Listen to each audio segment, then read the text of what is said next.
फागुन पूर्णिमा पर होलिका दहन की परंपरा है और इस बार जिस तरीके से कहा जा रहा है कि होलिका दहन के मौके पर भद्रा का साया है, तो क्या शुभ मुहूर्त रहेगा? हमारे साथ ज्योतिषाचार्य पीके शास्त्री जी बात करने के लिए मौजूद हैं।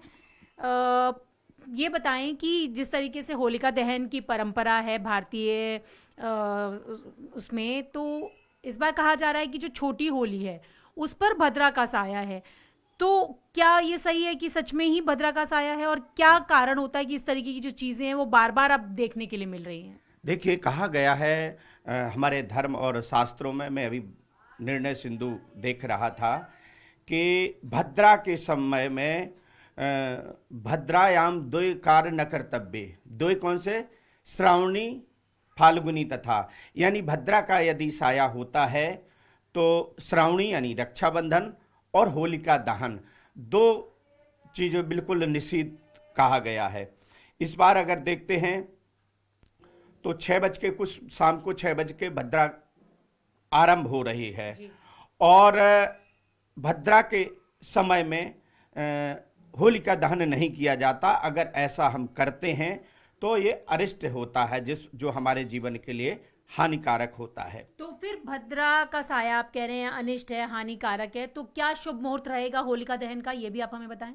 देखिए, अगर भद्रा के 4 काल होते हैं, पुच्छ काल जो है शाम को 7 बजे आ रहा, जैसे बीमारी है, रोगी है या बहुत किसी को कहीं जाना है इमरजेंसी में, तो शाम को 13 तारीख यानी बृहस्पतिवार को शाम को 7 बज से पुच्छ काल, जो भद्रा का जो पुच्छ काल है यानी जाता हुआ काल होता है, वो पुच्छ काल बोला जाता है। पुच्छ काल में आप 7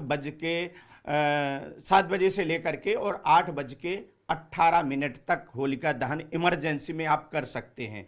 और अगर इमरजेंसी नहीं है तो भद्रा जो है रात में 11 बज के 31 मिनट तक है। 11:31 से 12:30 के बीच में आप होलिका दहन प्रॉपर तरीके से कर सकते हैं।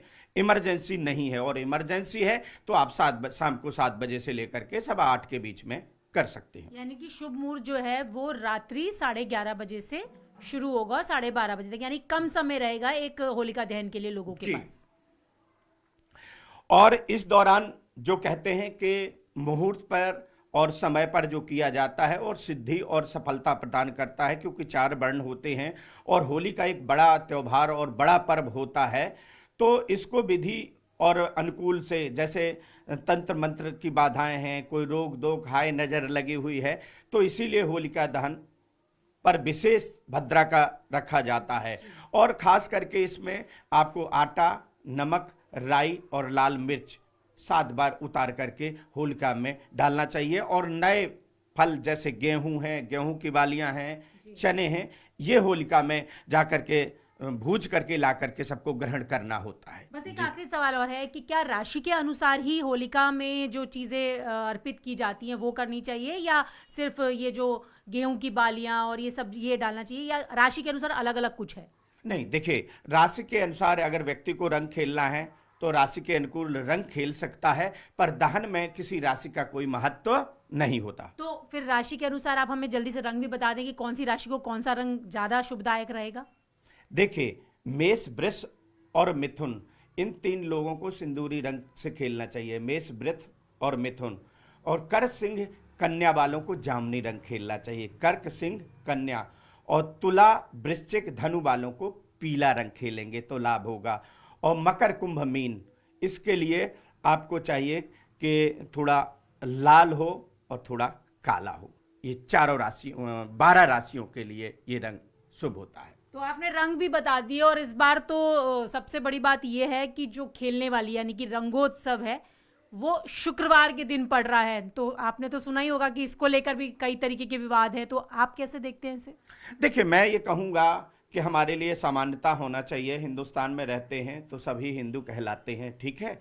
और मजहब नहीं सिखाता आपस में बैर रखना, तो ये भाईचारा त्योहार किस लिए मनाते हैं? भाईचारे के लिए मनाते हैं।